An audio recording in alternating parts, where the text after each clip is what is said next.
Gostaria de estar saudando a todos, meus amados e queridos irmãos, amigos e ouvintes da Palavra de Deus, com a gloriosa paz do Senhor Jesus. A Ele seja a honra, a glória e o louvor, e também a nossa gratidão por tudo quanto o Senhor tem feito em nossas vidas. Seja bem-vindo aqui mais uma vez no canal. Se você que está chegando aqui pela primeira vez e ainda não foi inscrito, vocês podem estar se inscrevendo, acionando o sininho, para que a cada programação você venha a ser notificado, tá bom? E a partir daí, você vai decidir se vai estar conosco aqui, refletindo em cada quadro, né? Que ainda que tenha muitos quadros aqui, todos eles, né? O nosso foco e nosso alvo é meditarmos na Palavra de Deus, tá bom? Nessa oportunidade, já vimos aí o tema, né? As consequências do pecado e uma colheita terapêutica. As consequências do pecado e uma colheita terapêutica. Pai, em nome do Senhor Jesus, nós colocamos, Senhor, na tua santa, gloriosa presença, pedimos, Pai, perdão, Senhor, dos nossos pecados que temos cometido. Queremos te agradecer, Senhor, por tão grande salvação, pelo nosso nome, Senhor, está escrito no livro da vida, pela esperança, Pai, que temos de que a qualquer momento o teu santo Filho, Senhor Jesus, a divina buscar, conforme a promessa deixada para nós, e que ali estaremos com o Senhor para todo o sempre. Pedimos a tua bênção nesse momento, dá-nos direção a compreender esse período, quando ele é inevitável, ó Pai, por conta da nossa dureza de coração, e acabamos por, Senhor, colher o fruto das nossas escolhas. Escolhas essas que se colocam muitas vezes, ó Pai, em oposição à tua vontade. E aí colhemos esses frutos. A tua própria palavra, Senhor, nos diz, Pai, que o homem não venha se enganar, porque o Senhor não se deixa escarnecer. Tudo que nós plantarmos, obviamente haveremos de colher. Somente o Pai nos faz reconhecer que, ainda que isso seja um fato em nossas vidas, à luz, Senhor, da tua palavra, sempre há, Senhor, uma terapia da parte do Senhor para cada um de nós. Por isso, o Pai, nos ajuda durante esse momento de reflexão, e que não só aqui, Senhor, venhamos a refletir, mas que se torne, Senhor, um fato na nossa vida, essa realidade, e possamos, Pai, não buscar também querer passar por ela, porque ninguém, ó Pai, quer sofrer ou escolhe sofrer. Porém, por conta da nossa inclinação tão comum, é que acabamos, ó Pai, por tomar caminhos, Senhor, de espinhos e de abrolhos. Por isso, Senhor, tem misericórdia de nós, Pai.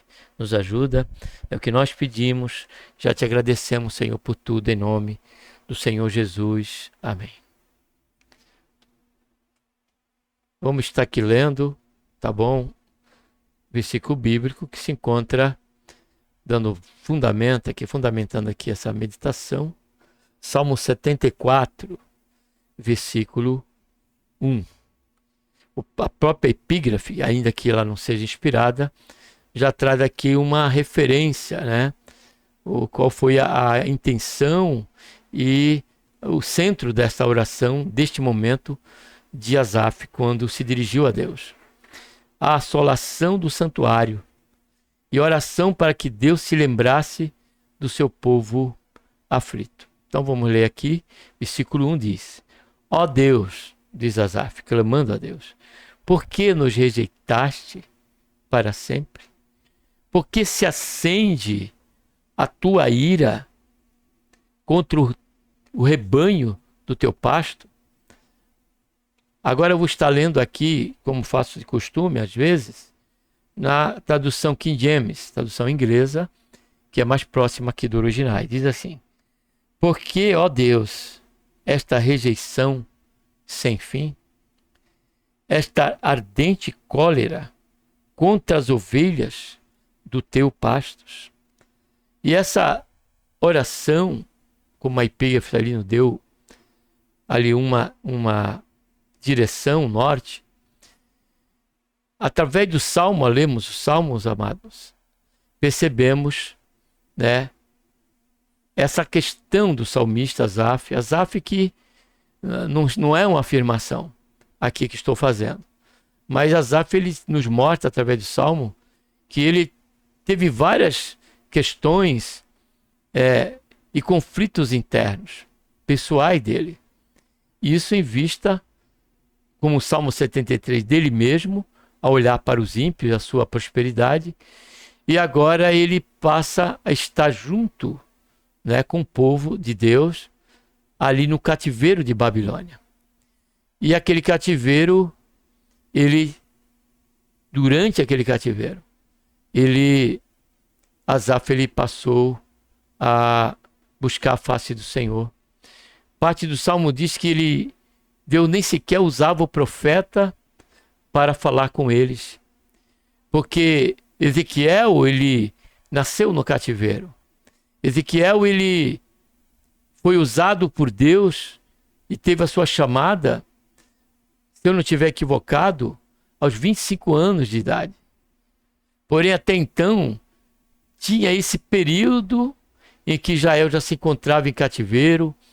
A nação, né, Babilônia, que os caldeus tinha destruído na sua terceira investida totalmente o templo e o santuário de Deus. E diante disso, Asaf, ele usa, né, essa esfera que era significativa quando da aliança de Deus com Israel. O templo, o santuário, né, tornava ali para o povo de Israel em aliança a confiança e a certeza que Deus estava no meio deles. E agora eles já não estão mais ali. O santuário foi destruído. O santo do santo foi destruído. Os altares ali, melhor dizendo, o altar do incenso foi destruído. A mesa da preposição foi destruída. A pia em que se lavava foi destruída. Tudo foi destruído. E para Asaf, neste momento, lembrando, né, cônscio de tudo isso, e pelo tempo que estavam ali, sobre o silêncio de Deus em vista, o silêncio em vista do tratamento, da colheita em que eles estavam tendo, do fruto, melhor dizendo, que estavam colhendo,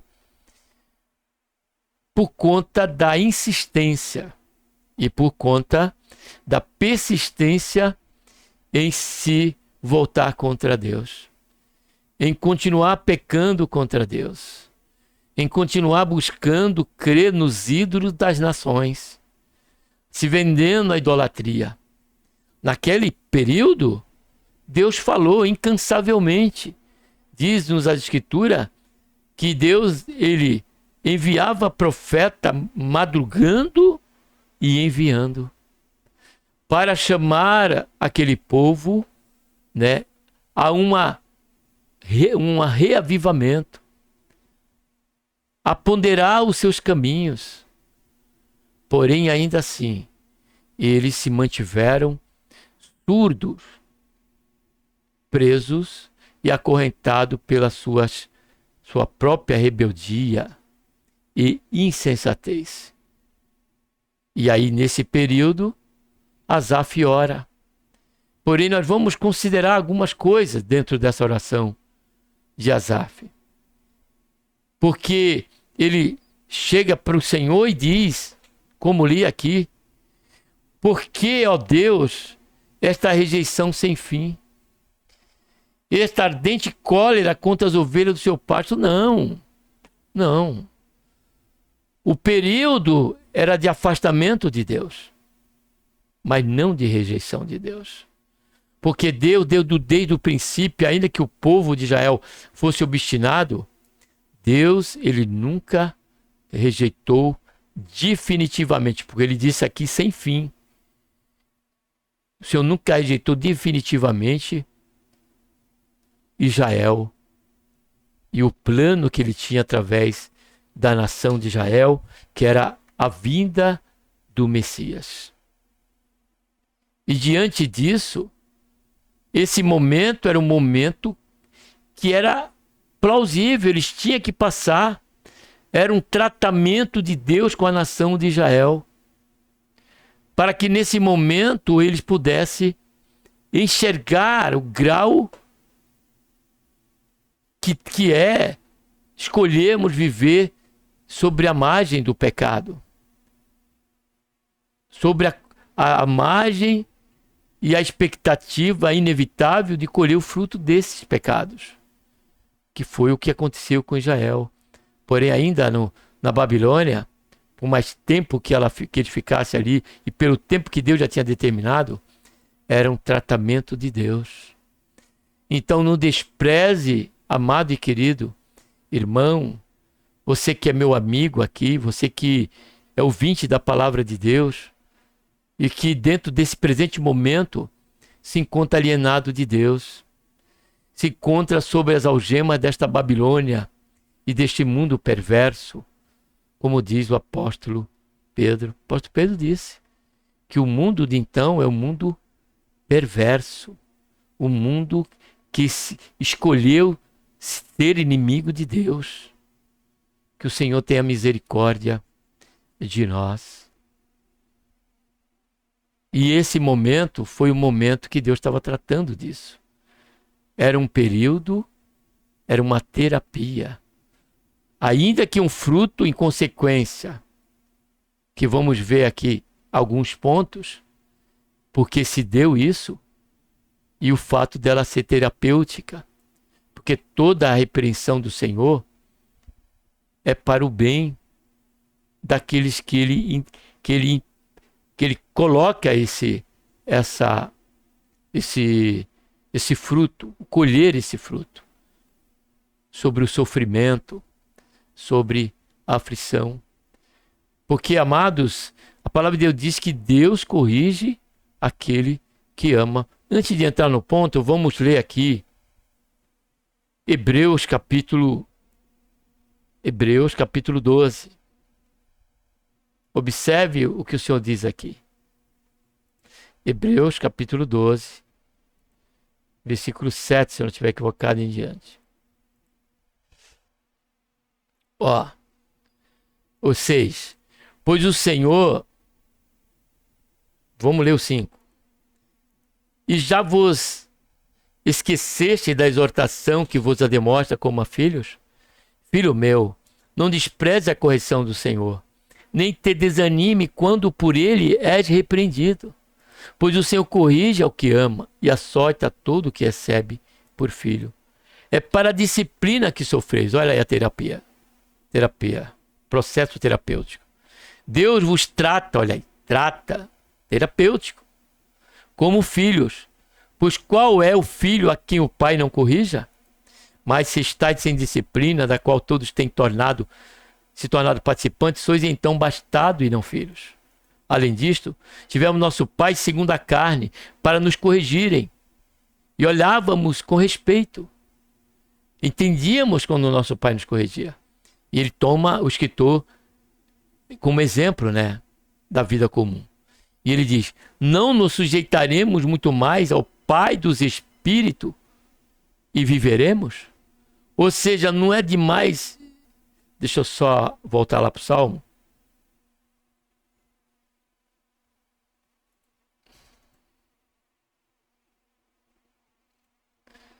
Então não é demais, importância, eu não coloquei para vocês, mas eu li, Hebreus 12, 6 em diante ali.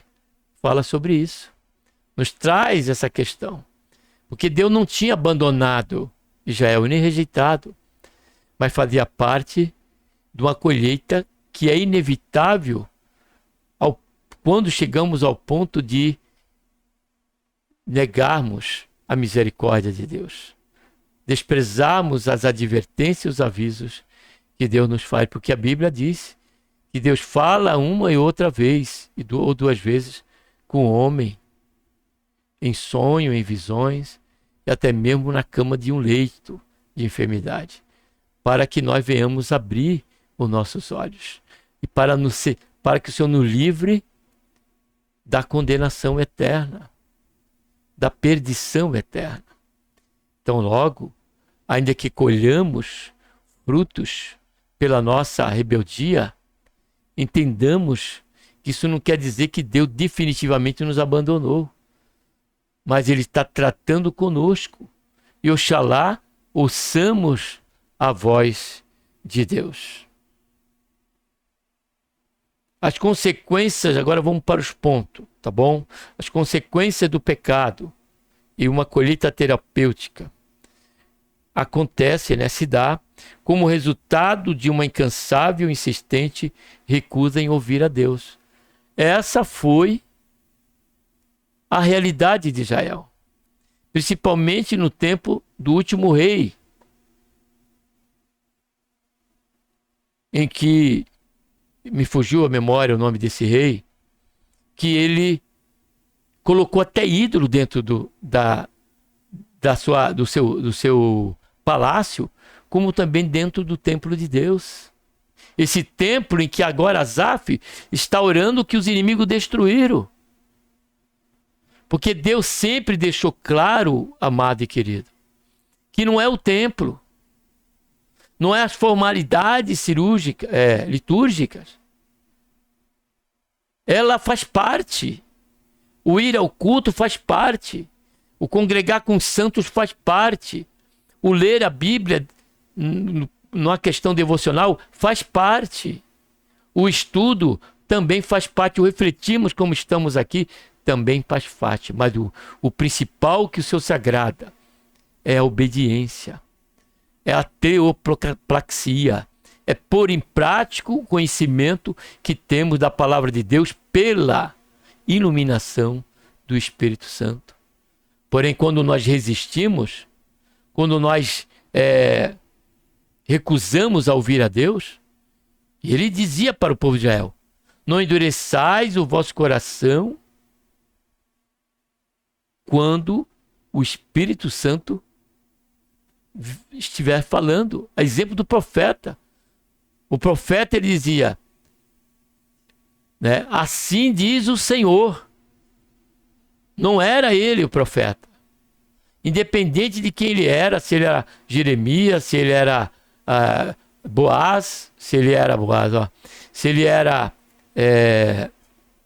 Amós, que trabalhava cultivando o sicomoro e era boeiro, cuidava de bois.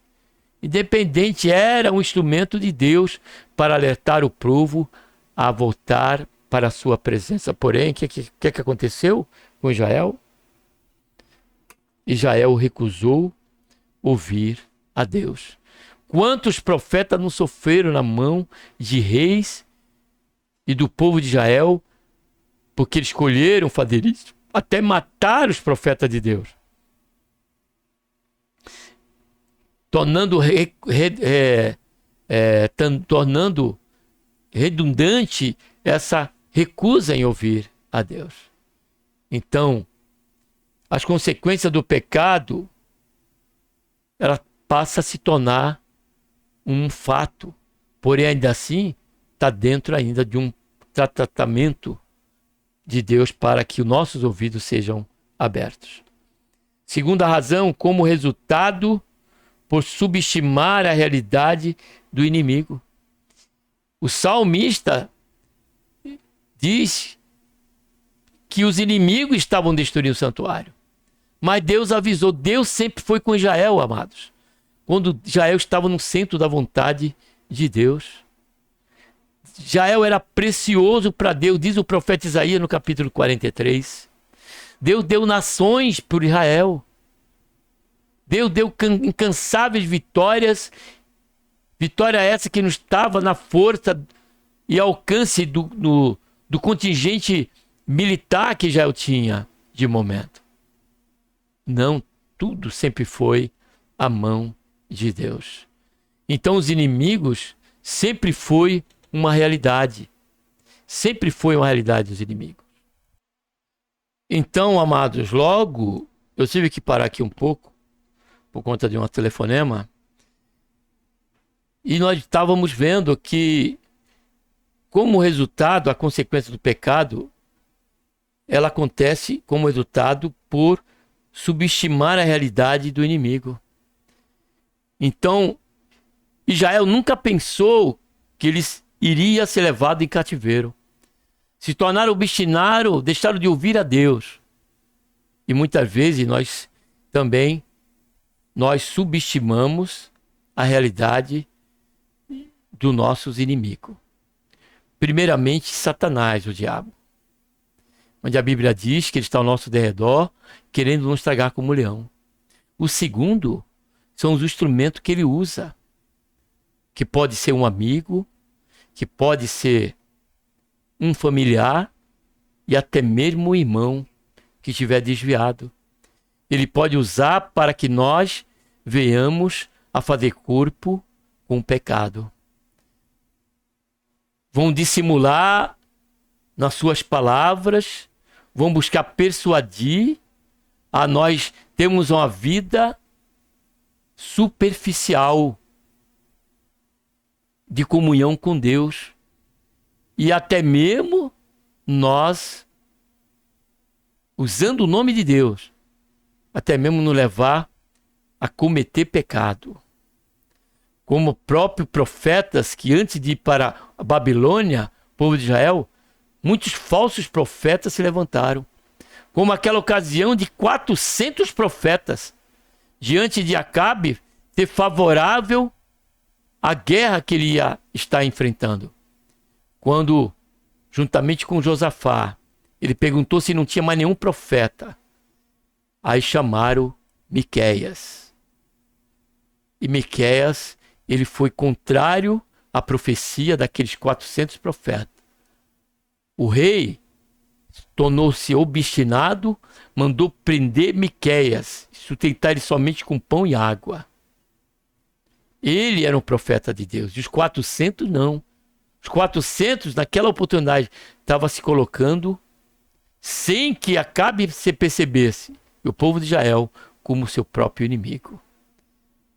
Forjando profecias enganosas, onde o resultado e a consequência seria a colheita dos seus maus caminhos. Terceiro, como resultado por negligenciar a santidade e a justiça divina. Negligenciar a santidade e a justiça divina. Israel negligenciou a santidade, se dirigindo à estátua de escultura, se voltando para os médios, se voltando para os prognosticadores, se voltando para imagens de escultura, deuses, e até mesmo ofereciam seus próprios filhos recém-nascidos àqueles deuses. Porque subestimaram a santidade de Deus. Então muitos hoje, e muitos que passam a colher frutos amargosos do pecado, porém sobre um tratamento de Deus com ele, é justamente porque ele fala do nome de Deus, ele tem uma vida que cumpre a questão da comunhão com os irmãos, do culto, porém relaxam na sua vida espiritual, na questão da sua santidade. Negligenciam e negligenciam a santidade de Deus, que Deus requer de nós também. Disse Pedro: sede santo como eu sou santo. Deus dizendo: sede santo como eu sou santo. E a justiça. Achavam que nunca aquela colheita chegaria. Porém, tenhamos por certo que o pecado, ele não tem data de validade. O pecado, diz a Bíblia, que ele há de nos encontrar. Em quarto, como resultado por subestimar a realidade e o grau quanto às consequências do pecado. Esse aqui eu achei interessante, por quê? Porque essa terapia, a questão de termos que sofrer as consequências do pecado, dentro de de um tratamento terapêutico de Deus divino, é justamente para valorizarmos as advertências de Deus. Porque Deus não quer que eu e você colha esses frutos. Deus, ele quer que nós colhamos fruto de justiça, fruto de alegria, de gozo. Como ele disse através de Jeremias, o plano que eu tenho para convosco, dizendo para Israel, era plano de paz e não de guerra. Porém, por conta da nossa rebeldia, da nossa persistência em estar no pecado, aí nós está estabelecido, está decretado o poder. Você vai ter que passar por aquilo para que compreendamos de forma amargosa que não vale a pena. O pecado, ele tem as suas consequências e é real. E é grave essas consequências, a ponto de culminar no seu crime até a morte. A morte. A nossa morte. Dentro desse período de terapia e dentro dele, se persistimos em não ouvir a Deus. E eu coloquei aqui, no versículo 3 a 9, que nós vamos estar lendo agora. Como resultado, por subestimar a realidade e o grau quanto às consequências do pecado. Versículo 3 a 9. Observe bem.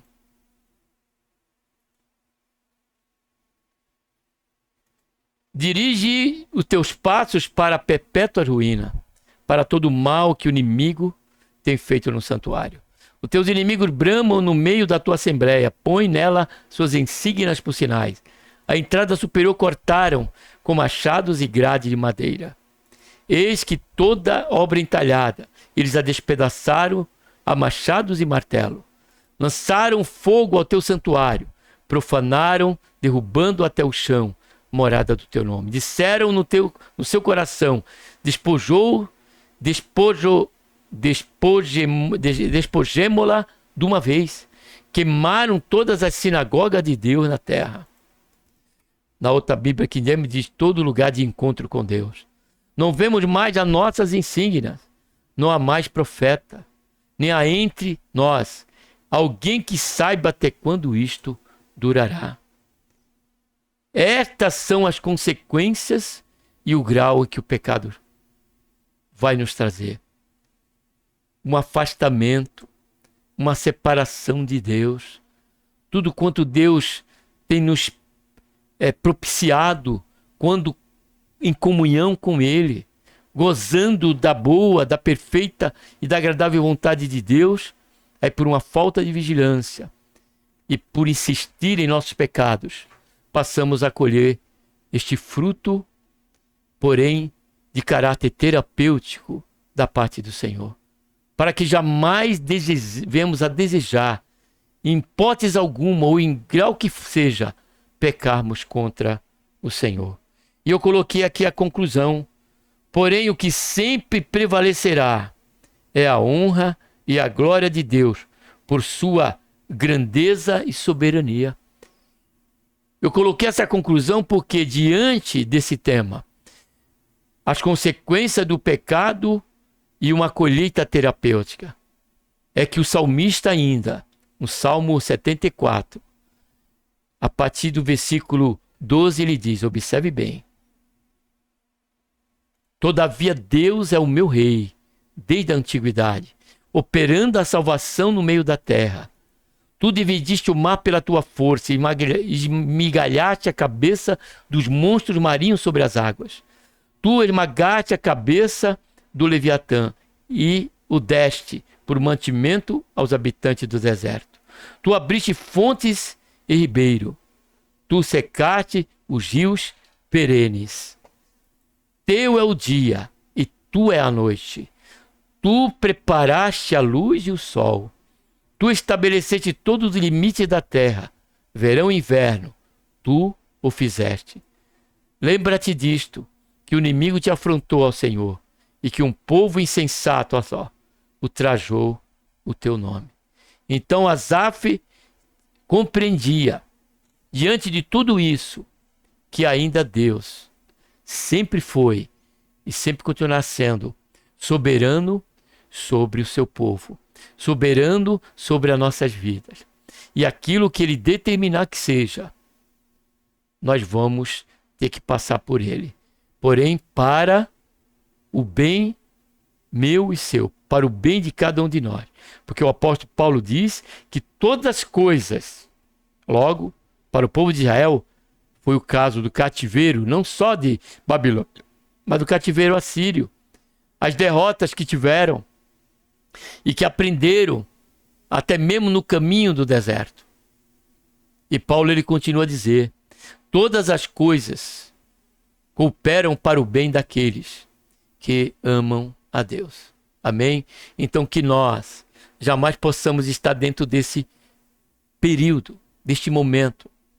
Se nós chegarmos a ele, ou estivermos nesse momento dessa reflexão, entenda que há um tempo, há um tratamento e ele não vai ser rompido até que a lição ela seja aprendida, até que os frutos desta colheita ela redundar em reconhecermos o nosso pecado, nos arrepender e nos voltar piamente para Deus e reconhecê-lo como Senhor e como Rei.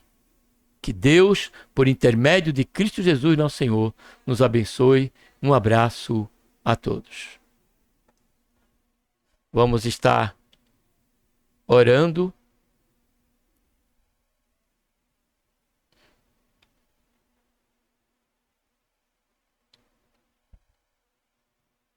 Pai, em nome do Senhor Jesus, nos colocamos, Senhor, na tua santa e gloriosa presença. Pedimos perdão, Senhor, dos nossos pecados. Queremos te agradecer, Senhor, por esta rica meditação, por esse assunto que sempre nos é útil, ó Pai. Sempre a meditação que nos traz confronto, ó Pai, ela é benéfica para nós, para que nós possamos saber como proceder, Pai. Seja diante, Senhor, do tempo em que estivermos diante do campo da obediência, mas quando nós estivermos também no campo do tratamento do Senhor para com as nossas vidas. Faz isso, ó Pai, nos ajuda a termos sempre esse coração, Pai, um coração quebrantado e humilde para compreender todas essas coisas. Faz isso, Senhor. Assim como Israel teve que passar 70 anos, ó Pai, no cativeiro, porque é o tempo pelo qual o Senhor estabeleceu.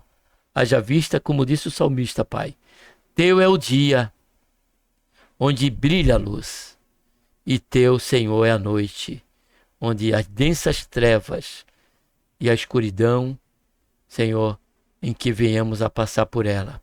Sejamos por certo de que o Senhor está a tratar conosco, a nos levar um caminho de abundância. A um lugar de abundância, a um lugar de excelência. E que, neste momento, será a tua honra e a glória do Senhor a ser manifestada. É o que nós pedimos ao Pai, por tudo isso já te agradecemos em nome do Senhor Jesus. Amém.